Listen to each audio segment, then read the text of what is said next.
Okay, great. It's good that Tawela finally connected us. Okay. And this, I just need one thing from her. Okay.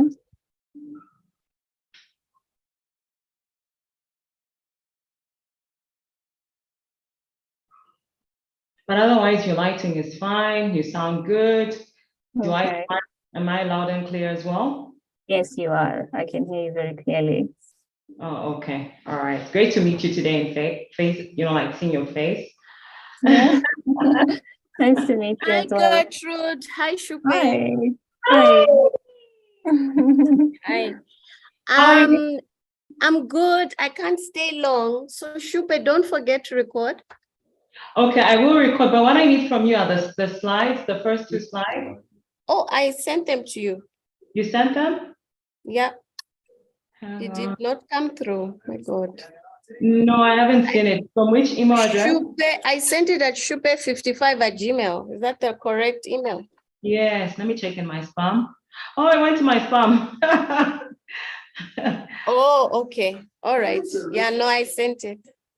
Okay, thank you so much. So I guess, am I the one to admit the people in once we, No, you tell me when you're ready, and then yes, you can. So how you admit the people, because you're now the host, you say start webinar. I say what? Start what? Start webinar. Start webinar. Where is that? Under more? It's right on the top, right on top. Right on top. And then YouTube, I don't have to start YouTube or anything like that, right? No, YouTube is already streaming. Okay, so wait, right on top where? Oh, okay. Because I'm not the what is it? The hostess anymore. Mm-hmm. So it should show on top where it says start webinar. Because for me, it's saying you are in a practice session. Hang on. Okay, so we can. So Let me see. Can actually, you see it, Gertrude? yeah, I can see it on my side. Start webinar. Where is it exactly? It's at the top. It's just at the top. Okay, I can see live. Oh, my word. I made Gertrude the host. Okay, I can leave Gertrude, and come back. you pass it Yeah. to Shupe? Okay. So let me see. More. So you go to participants. Change hosts. I think. Oh, now I see. Yeah. Thank you so much. Apologies. Thank you so much, Tawela. Okay, We'll thanks, definitely ladies. thank All the you. best. I know, you. right? I really need that. I'll catch it on YouTube later. No, Bye. bye. Yeah, thank you. Bye. Okay, just give me a minute. I just want to project the slide and then Okay. we'll go. Okay. Yeah.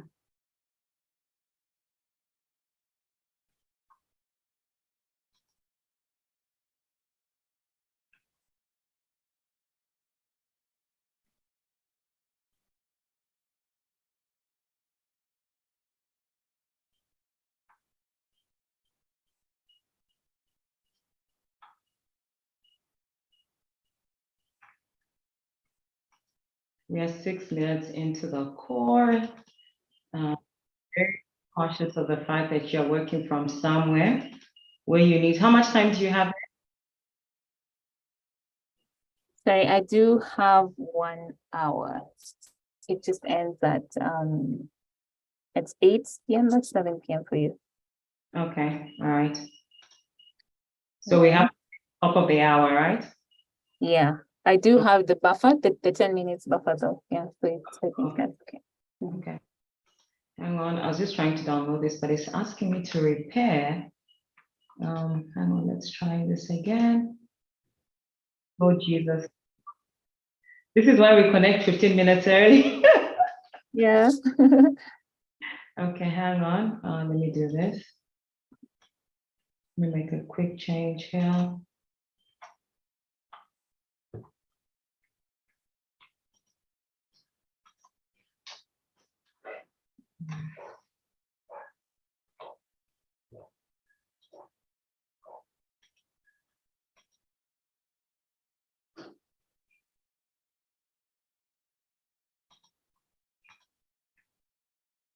focus start, spam, and then I move it from spam.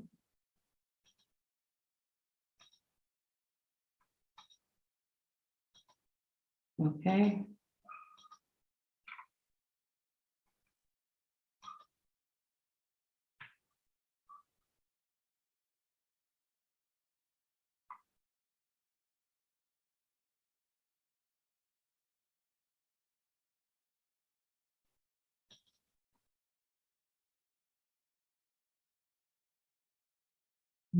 Okay. Not so sure why. We might have to start without this, but this is what, let me make one last attempt. Okay. Sorry about this. No worries at all.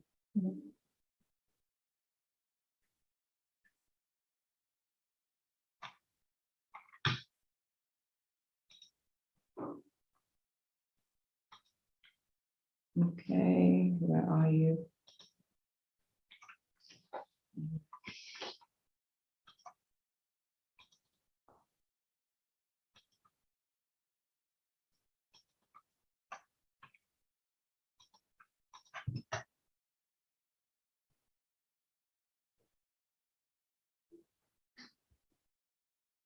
Okay.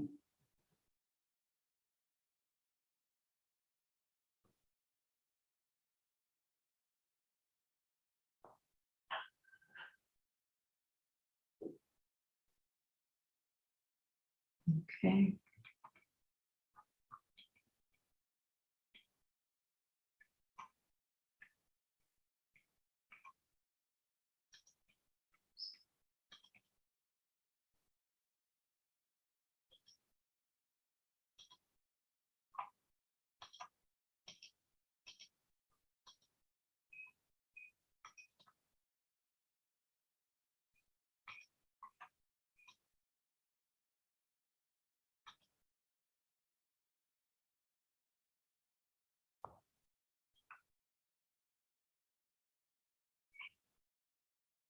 This is not working and I really needed this slide. So let me see what I can do. Okay.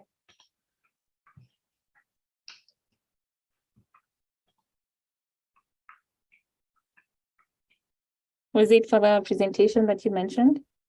So this is the first part where we essentially talk about who we are as women in IT, and then there's some housekeeping rules. Okay. What comes, how can I put it in?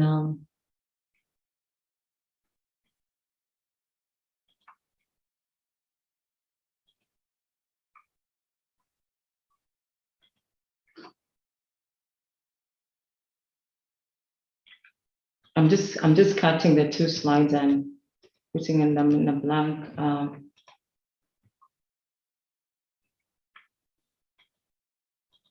Okay, that's fine. I'll make sure that we start in the next 2 minutes.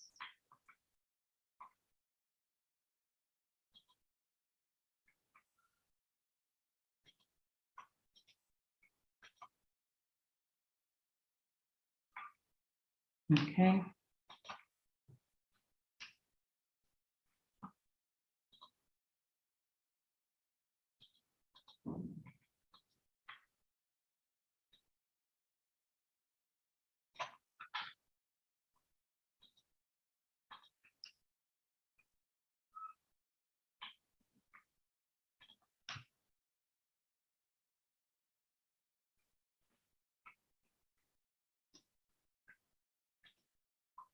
Can I ask you to do me a favor? I'm so sorry. Just put a note in that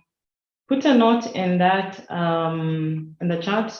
Tell them that we'll be good to go in 2 minutes. Then they can post on the group. Okay, Sorry. so I tell them we are good to go in 2 minutes, yeah? Yeah.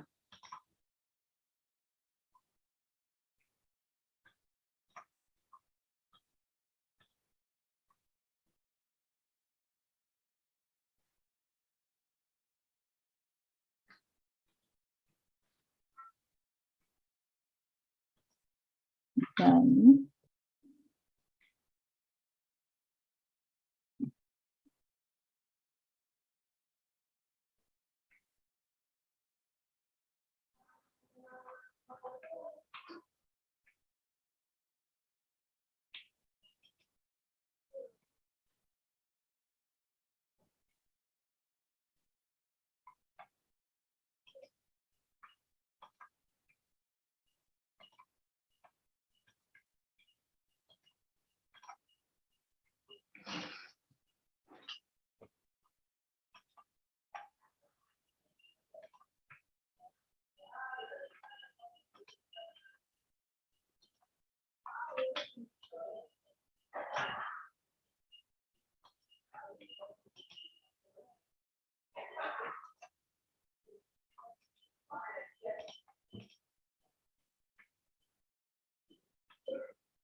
Okay, let me share this.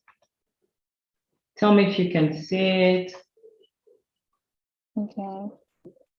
Not yet. Okay. Oh, yeah, I can see it now. Okay.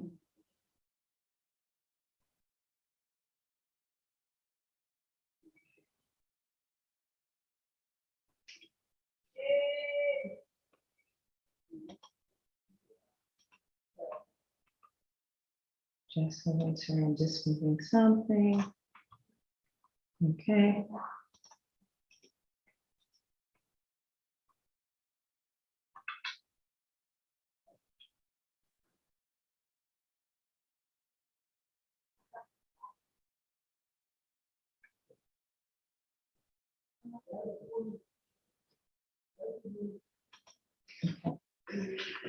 All right, so I guess we can start. These are the pages that I needed.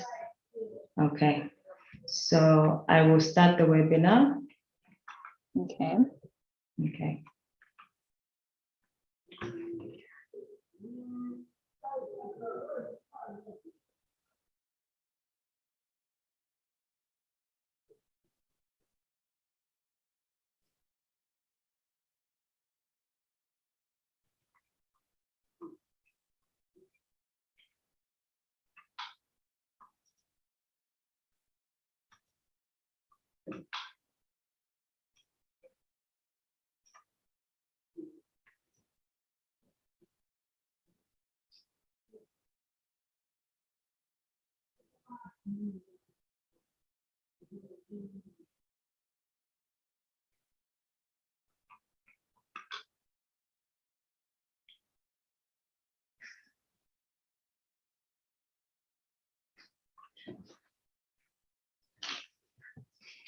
I guess I will start now.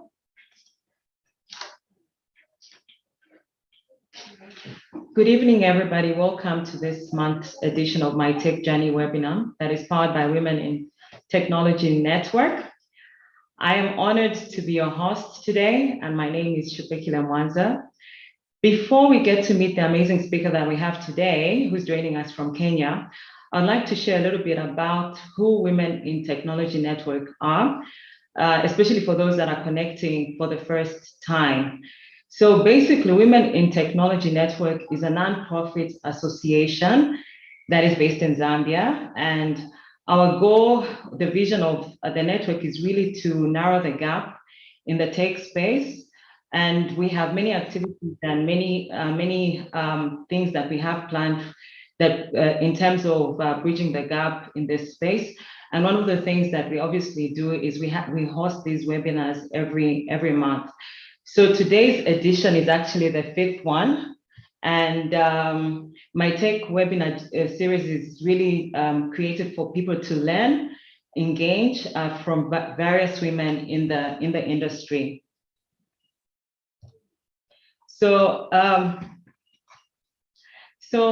basically, in terms of how we run our webinars, we host them every Tuesday in each month, and basically we run them for an hour. It's hosted by Towela Mokosa, and I'm her assistant, and my name is Shupekile Mwanza. Unfortunately, Towela is unable to join us today. If you'd like to learn more about who we are, I would encourage you to subscribe to our social media platforms.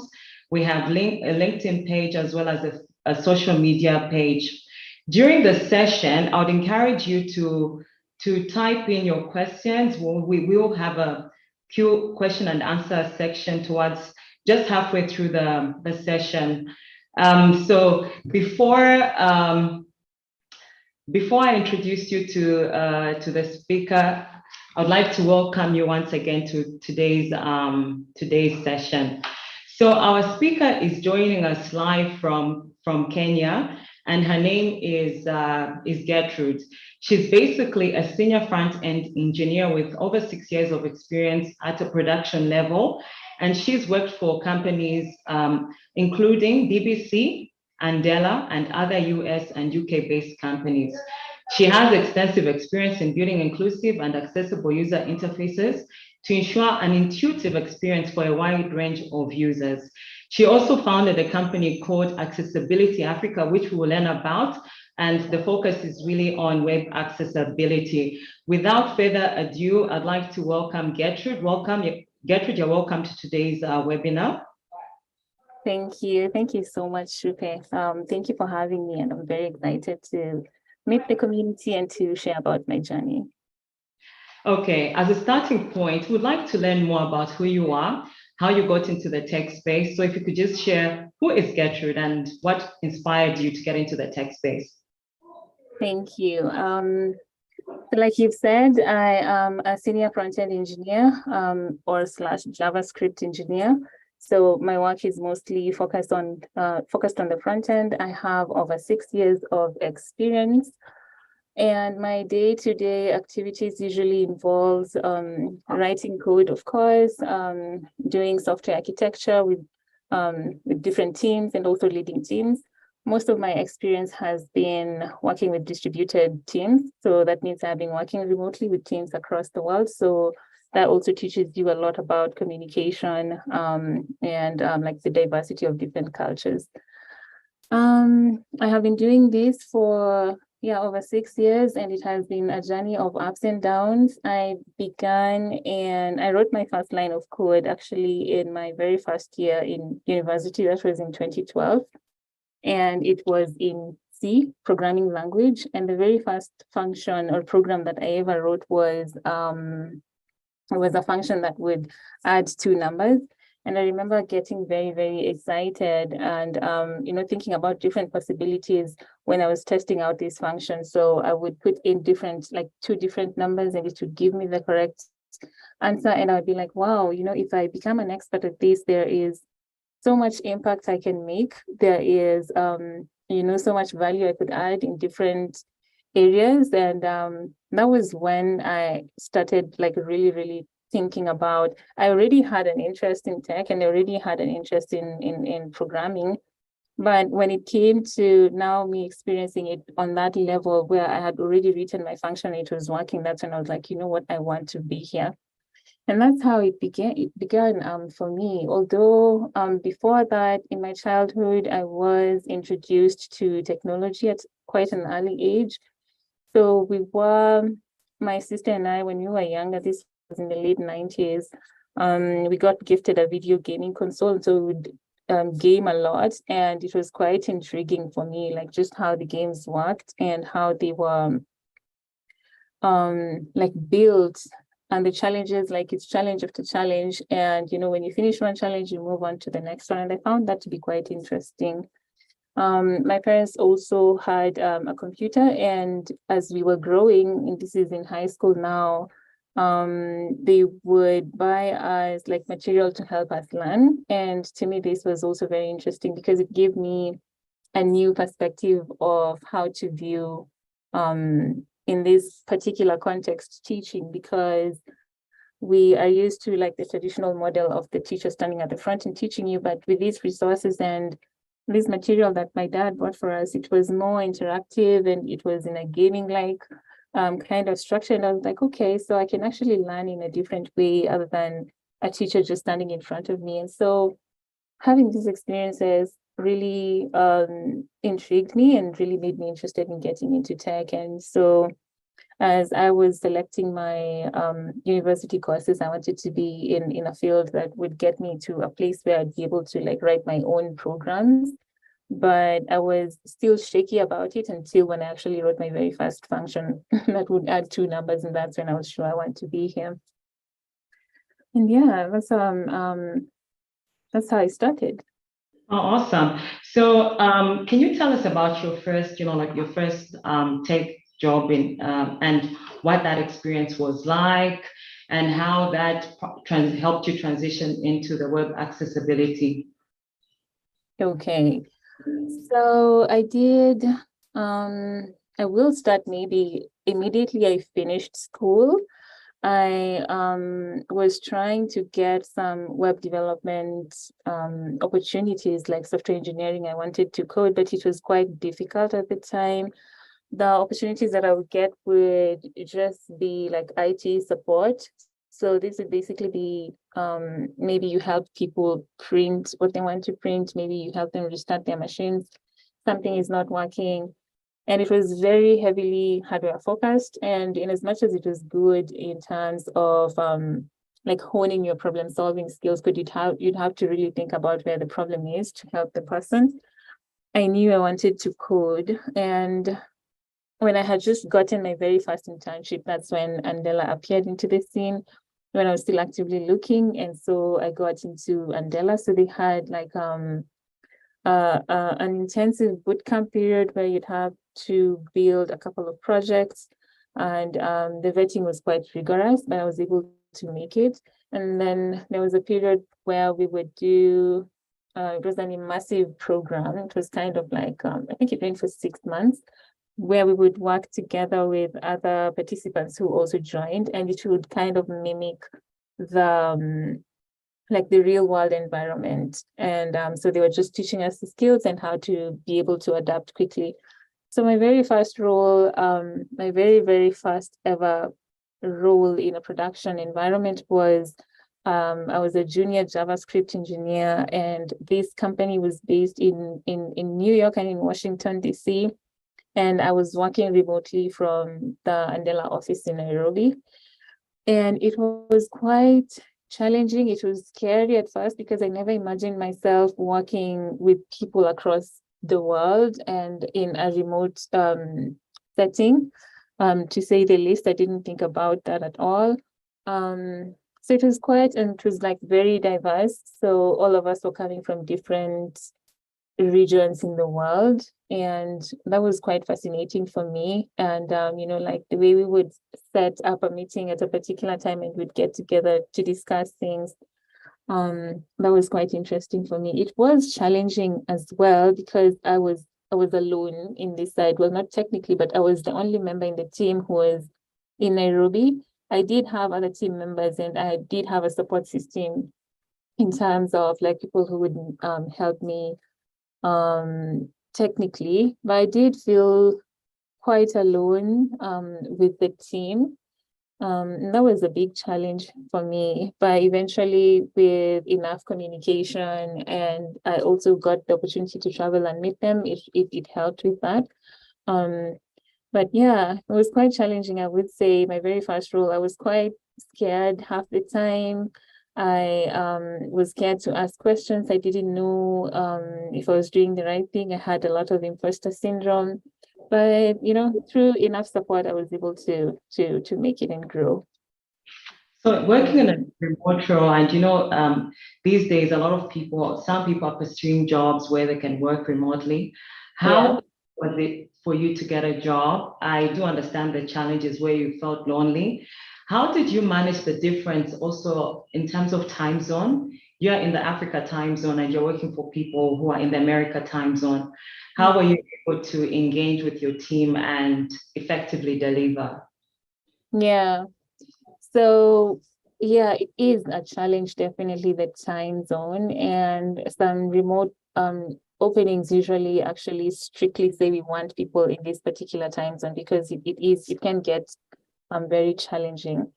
For my case, most of the time we would try to arrange for an overlap, so where we would get around 5 hours where everyone is online. And so for me, my days would start a little bit later. When it was 9 a.m. for them, it was 5 p.m. for me. And so that's when we would begin the day with our morning meeting, the daily stand-up. So I would start my day at 5, or rather interfacing with them at 5. And I would work all the way until 11. So that would be when my 5 hours would end.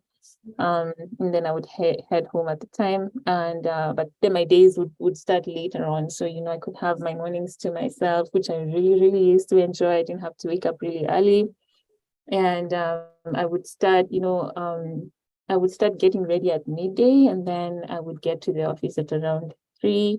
Then I would start working, and then my very first meeting would be at 5.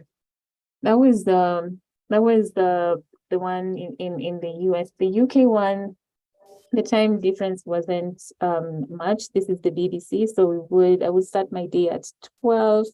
That's when we would have our very first meeting. I think we just had a 2-hour difference. That was 10 a.m. for them. That was the 12 for me. Yeah. So I think the time differences is just managing time, finding a time where everyone is online, where you can be able to communicate. And then there's also something called asynchronous communication. So that's when you communicate with people, but you do not expect an immediate answer. It will come at any time. And at that point, we usually try, in the teams that I have worked with, we usually try to discuss the important things during the overlap time. And then the other questions you can ask during the asynchronous hours. Okay, and with all these amazing jobs, working in the US, working for BBC, what prompted you to start your own company? Oh, yes. So, yeah, Accessibility Africa is accessibility. Well, I will start with defining what web accessibility is. It's about including everyone, ensuring that everyone on the web has access to the web, and they also have an inclusive experience. No one feels left out. So when I was working for the BBC is a government organization, and that means it targets everyone in the region, so including those with disabilities. And so they were very big on accessibility. And when I learned about building the web for people with disabilities, for example, those who are blind, those who are deaf, it was new to me. And at that time, I had, because I began my very first job in 2016, 2018, that's when I was at the BBC. That was 2 years in, and I had not been aware about how to build the web in an accessible manner. And so this was very, I was surprised how come I did not know about this. And then I got to learn that, most of the time as web developers, engineers, anyone who is involved in building a technical product, we always imagine people with disabilities are the minority. And so we don't build these products for them, we build it for ourselves. And it has been so normalized that it feels like it's very normal. So for example, in the UK and the US, they do have laws to ensure that your website is accessible. So it's something that's been very normalized, that you have to put up laws to ensure that everyone can be able to access the web. And so in those countries, if your website is not accessible, you can be sued. So for example, a government website definitely can get sued because it's supposed to serve the people. And here in Africa, we do not have such stringent laws. Most people do complain about accessing government websites. If you sit down with people who are deaf or blind, it can be quite a hassle, and their privacy gets, they do not have that sense of privacy. So you sometimes have to come with someone to read the site for you. If you are, for example, here in Kenya, we do have a service called M-Pesa where you do mobile payments. it's not easily usable, or it cannot easily be used by those who are blind. So someone else has to see your like your balance, your amount. So it can be quite intrusive. So the reason why I started this is because I really cared about ensuring that the web is accessible for everyone. And I think I was also influenced by the fact that I am a Black woman in tech, and so I know what it's like to be a minority. And so in this case, these people are a minority, so I know and I empathize with how they feel. And so I was like, if I can be able to make a change in this area, then I will do something about it. And so that's how I founded Accessibility Africa. And this is just out of me trying to make an impact in trying to build the web and make it as inclusive, and especially here in Africa. So that's why I began it. Wow, thank you so much that you're doing something very amazing, dealing with the aspects of diversity, equity, and inclusion. You know, I think about myself as a woman working in a sector that is so biased towards men, and you're bringing out that aspect where we also have people who are disabled. I was actually checking earlier online, and I found that 1 billion of the world's population actually account for people who are disabled. So how do we empower them in terms of accessing technology? And what was interesting, based on what you mentioned, to say, for some countries, they've actually regulated this. For the UN, actually, it's now a human right for people who are disabled to access information, and not just information, but on the web. Could you just share with us, maybe in your experience, how you've enabled this? How is this working? What are the benefits? What's the impact currently? Mm-hmm. Yeah, thank you for that. It has been a challenge, I will say. So what we do currently is the community side of it, where we do have every 2 weeks, we do host like a Twitter space where we have a conversation around this. And this is usually geared towards people in tech. So it could be a technical talk. So it could be like a workshop for people in tech, or it could just be a general kind of conversation. So for example, this week we are having a blind user join us, and she's going to share about her experience navigating the web as a blind person. And having these stories being shared and told, it helps us to think more about the diversity of users out there. And so as we are building our products, we are able to know, okay, there is someone who is actually blind who's going to use my product. We also do write technical articles, or just articles in general, to empower people and to share knowledge. And then on the company side, we do offer trainings. So you could talk to people in managerial positions. So this is kind of like an awareness training, because decisions about a product usually come from the top. So you also have to influence people who are at the top to actually care about accessibility, because if you consider it, your products might take a little bit longer to shape, but you do get the benefits and also the profits, and it also improves like the usability of your application. So far it has been, we are just, most people tell us that they're not aware about this, and when they attend our Twitter spaces and they hear these conversations, they become interested. I follow some of them and I see them beginning to talk about accessibility and the importance of it, and that really makes me happy. And I think we have definitely created an impact in influencing developers, designers, product owners, testers, to think more about accessibility and just building the web with empathy, thinking about everyone who's going to use the product. In terms of your organization, is this a foundation? Is this a non-for-profit? So it's a non-for-profit at the moment, but because we are doing the community-based side for free, so it's just for awareness and the trainings and the workshops. But we are also now beginning to come up with the profitable side of it, where we now approach companies and we tell them we've done an audit of your website and we would like to do a training to raise awareness with your team to help them build products that are accessible for everyone. So that's where we're at the moment. Yeah. Okay. And if, if someone out there, someone who's listening in is interested in getting into this space, the web accessibility space, and they don't know where to start from, what would you say would be the starting point? You also extend training, maybe into Zambia? Yeah, we can. I mean, the world is a global village, so you can do things online virtually. So we can definitely do that. And because we are Accessibility Africa, we want to target the entire continent. So anyone, anywhere can definitely reach out to us. In terms of anyone who wants to just get started, maybe you're a web developer or a designer and you want to learn more about accessibility, there is well, Google has some free courses that are available, and they are very beginner friendly. So anyone who does not have any idea of how it works can be able to understand it. And then there are a couple of foundations or initiatives. There's one called the Accessibility Project. They also do have very beginner friendly resources. So if I could just point you to one, I would point you to that, the Accessibility Project, and that will open doors for you, and you will get access to very many different resources.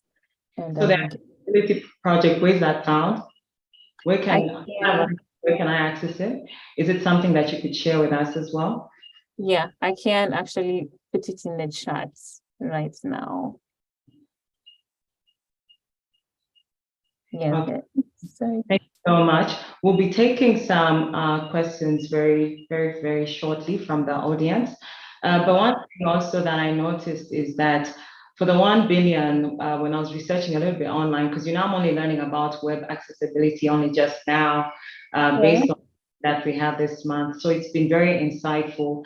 And one of the things that I found was that in terms of, with regards to a market research that was done, in terms of spending power, actually the 1 billion has a spending net power of about $6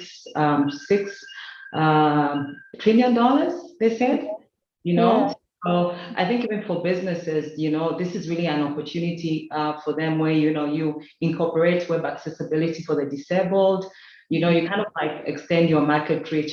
Is this something that you're also doing in your space with regards to empowering and just sensitizing the companies that are out there to say, you can extend this sort of innovation and spread your market? Yeah, definitely. Especially with the conversations in those in managerial positions, you get to let them see that when they reach like a larger market, target market space, then they do definitely have more profits. And then also, if you do make your products accessible by everyone, it also increases your discoverability. Google has like a way to check if your website is actually accessible, and those that are accessible usually rank higher than those that are not. So you also get to reach more people, and you also get a higher discoverability. So it does have that profit side of it, because of course, if you increase your user base, then of course you will also increase the profits. But there's also that side. I think it's a bit tricky for those who are disabled, to hear that we are increasing reach for you because you want more money, Yeah, there should just be, we're increasing reach because we do care. Yeah, we want you to also have access. So I think that the motivation should be, we actually care about everyone who is on the web, and they also have to access everything. But there is also that part of you do get more profit when you have a larger market. Yeah, no, that's really inspiring. For sure, it's really about caring for them. I think for organization, that would then be probably a CSR, something that they're extending in their organization. So what are some of your proudest moments in your tech journey? Yeah, I mean, definitely starting this, it's the most recent proud moment. Is there another proud moment? I think I do have a couple. So I'm also very active in the community, and I do build, I think one of the members here called Pendo, we have worked together with the Facebook Developer Circles, which is like developer communities sponsored by Facebook. And I built one in my hometown here in Kenya, where I was born and raised and also attended university, we never used to have any technology communities when I was in school. And so I made it a point to actually start one, and I did. And I grew that community from 60 to 2K members within 2 years, and it was one of the biggest tech communities, and it led to others coming up. And I think that's one of my biggest achievements. Another big achievement would be maybe just at work, coming up with ideas and solutions that add value to people, improving the systems. Yeah, I think that would be it. Okay, and with regards to, the web accessibility, I'm just wondering, I'm just trying to process this. How does it look like when you make it accessible? Say, for instance, for someone, for instance, who might be deaf, as an example, or they are blind. What are some of the things that you do in terms of the innovations around this? Yeah, that's a really good question. So when it comes to disabilities, there's 3 types. So there is the permanent one, and that is like a deaf person. But then you also have situational ones, and this could be like if you are in a very loud space, it could be a wedding, it could be an event. So at that point, you are also kind of situationally impaired, so you can't hear. So for the deaf person, some accommodations that you can make for this person is any audio or any audio or video, anything that has audio, you have to provide closed captions so that they are able to watch the video, but also be able to see the closed captions. If you have audio only, like in WhatsApp, WhatsApp should be able to have an option to convert to like a transcript. So if I send you a voice note, I should also be able to send it should be able to convert it into a transcript. So that's something that WhatsApp is missing. In terms for those who are blind or those who are visually impaired, you consider color contrast. So for those who are blind, they do have their own tool called a screen reader. So a screen reader reads the content on the web to the user. So how you structure your content is very, very important because you want it to make sense to the screen reader. A big mistake that developers make is so there are some semantic elements that you're supposed to use on the web so that it reads to the user that, okay, we are at a button, okay, we're at a link, okay, this is a navigation bar. But sometimes web developers don't use this semantic naming. And so the screen reader doesn't know whether it's in a button or a link. And so they get really confused. So how you structure your content on the web is very, very important for those who are using the screen reader. In terms of colors, people who are colorblind are not able to perceive information. So for example, if you have a chat and the only way you are showing different information pieces is by colors. Some people who are colorblind, some are this monochromatic where you only see black and white. The colors will not make a difference to this person, so they will not be able to perceive this information. So these are some of the things that you think about in terms of like the language and the content on your website. If you use too much jargon, or if you use what is this called, language that is not easily understandable, people with cognitive impairments will not be able to have a good experience on your website.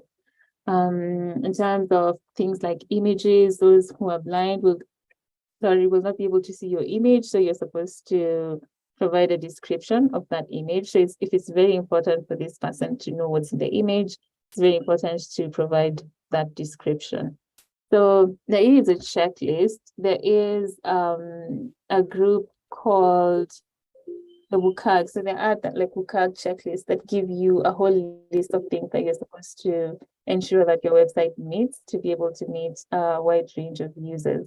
And then the good thing is, or something that's noticeable, is when you build your website to ensure that it's accessible. So for example, for the deaf, if you provide the closed captions, most people watch movies with closed captions, but that's something that was integrated to cater for those who are deaf. But I watch all my movies with closed captions because it just makes it easy. Sometimes you can't understand the accent. If you're in a very loud space, you can watch a video with just closed captions. So it makes it usable for everyone. So it's not just for that deaf person, it also improves the usability of everyone. When you choose your colors correctly so that you're able to in a very bright environment, if you have good color contrast in a very bright environment under the sun, you can still be able to see the content on your phone, for example. And color contrast is supposed to be there for people who are visually impaired. So if you have good color contrast, then it helps everyone. So if you're under the sun, good color contrast usually shows much better as opposed to poor color. So eventually it improves the usability of everybody. So everyone ends up having a good experience on your website. Well, that's true digital transformation. One more question before we take on some questions. So Karen, are you just fully focusing on Accessibility Africa, or you alongside that, is that your side hustle? Do you have a regular job? What exactly? Yeah. So yeah, that is a good question. I did take a break from my career to actually focus on this Accessibility Africa to build it, and also on other things on the side as well. But I am planning to go back to a regular job in January. Yeah, I am still in the market. Okay, so you plan on going back. Is there a particular sector that you're looking to get into? It's just a senior front-end engineering, my usual. Oh, okay, no, this is really great. I see a question from Pendle. What website do you say ranks highest in terms of accessibility? I think there are that's a very good question. There are a multiple. That if you would like to see an accessible website, I would recommend any government website in the US or in the UK, because I know they do have laws to ensure that those websites are accessible, otherwise they'd be sued. So like the BBC, anytime I have any issue or I don't understand how to make something accessible, I go to the BBC and see how they made it accessible. So I would recommend government websites in the US and the UK, because I know they do have laws that ensure that they are accessible. Okay, I see another question, but I think this one was answered. The question is there a checklist product owners or sponsors can check against in ensuring their site is accessible before deploying? I think you sort of partially answered this. Yeah, but I can answer again. So for the link that I did paste in the chat, they do have a checklist, but there is an official document. Maybe if I can look it up right now and share that. So it's the WCAG checklist, and this is the official one that is used by everyone. So it's the one that's ensuring the entire web is accessible. So anyone, or if you do meet any organization or any website that has its own checklist, the reference point is usually this W3C. The W3C organization is the one that has this official checklist. So that's the one you use. Yeah. No, thanks for that. And then, as women in Technology Network, one of the things that we are obviously doing is we're looking to get more girls into the STEM courses. So is there anything that you've done in this space in Kenya as well? In terms of increasing the number of women in tech? Yeah. I mean, it's been something that I've been doing since I started working. I did begin an initiative in 2017. That's 1 year since I got started, with a lady in Nigeria. It's just called Tech in Pink. And so what we would do is we would host boot camps to teach women how to code, and to also increase their knowledge and to help them feel supported to be able to get into tech. And we also used to run a blog where we only highlighted articles from women, so that there could be visibility, so that women could see other women in the field, to get that inspiration. Sometimes you get stuck because you're not seeing other people doing what you're doing. And so we just really focused on Black women for this particular blog, because we just wanted to highlight Black women who are doing amazing things and who are interested in sharing their technical knowledge. So this ran it ended in 2019. Unfortunately, my friend had to leave a country to go and focus on further studies. And I also had the community for like the Facebook sponsored one.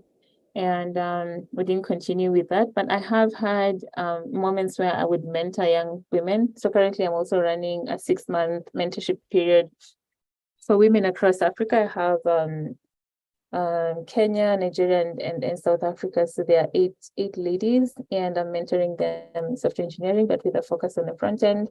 And yeah, I will continue to do this to ensure that we increase the number of women in tech and, you know, to close that gender gap.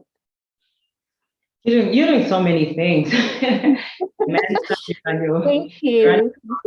And so many things. Do you have a team that you work with in terms of achieving all these goals that you have set for yourselves as Accessibility Africa, as Gertrude?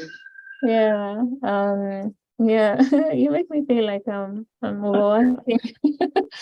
So for the Accessibility Africa, I do have a co-founder, so we work together, but we are also building a small team to be able to help us because yeah, it is a lot of work. For the Facebook one, definitely we did have an extended leadership team, so people who would support us in planning the communities, events, and anything else that is related to that. For the mentorship, it's just me. So it's just always me and the 8 ladies, but I do invite guests to speak to the ladies. So with that, it's some sort of support because they do share their knowledge as well. Because I also do not know everything. And bringing these people from outside, it helps to like diversify the information and what these ladies are also learning. So yeah, for every initiative, organization, anything that I do for the community, if it's very large, I do make sure to have like people around me to help me because I'm also a mental health advocate. So I wouldn't want to like run into burnout and, you know, start having mental health issues because I'm also not taking care of myself. So that balance is very, very important for me. Yeah. Oh, wow. I love that work-life balance. Yeah. There's another question. Why did you choose JavaScript and not any other programming language like Python and others? Yeah, that choice was made for me, to be honest. So, okay, but I did, of course, have the opportunity to change it if I wanted to. But when I began at Andela with, there was the massive period, we would have 2 camps at the time when I was joining. So there was the Python camp and there was the JavaScript camp, and you didn't have the opportunity to choose, you were just put into it. And that's how I got into JavaScript. And with JavaScript, I also did, I got my first front-end opportunities. And so with the front end, I found it to be quite fascinating. And so that's why I kept at it. That's why I stuck. I do know people who started out with JavaScript and moved into like Python because maybe they were interested in the back end or something else. But for me, I did continue JavaScript because the front end is something that I really enjoy. Yeah. Okay, let me see. It looks like we have exhausted the questions in the chat. Any advice in your last words? Any advice that you'd like to share with anyone who's getting into the tech space? Yeah. You know, like how wonderful, how fulfilling it is. I mean, just looking at what you're doing and the transformation that it's making for people. Any advice that you'd like to share? Yeah, I think I have a couple. Number one is to stay consistent, keep learning, keep growing. And with that, also track your learning, track your growing, track the things that you're doing. This helps immensely with the imposter syndrome, which I have struggled with for quite a while. So when you do keep tabs of what you're doing and how you're growing, it helps you have that moment where you look back and you're like, okay, yeah, I actually have grown. I actually do have these skills. So yeah, and also take care of yourself mentally. If you can be able, please go to therapy. It helps a lot with so many things. Okay, no, thank you for that. And I see a comment, very interesting. Can I be your first Zambian mentee? This is coming from Mondo. Oh, wow, that's really, really lovely.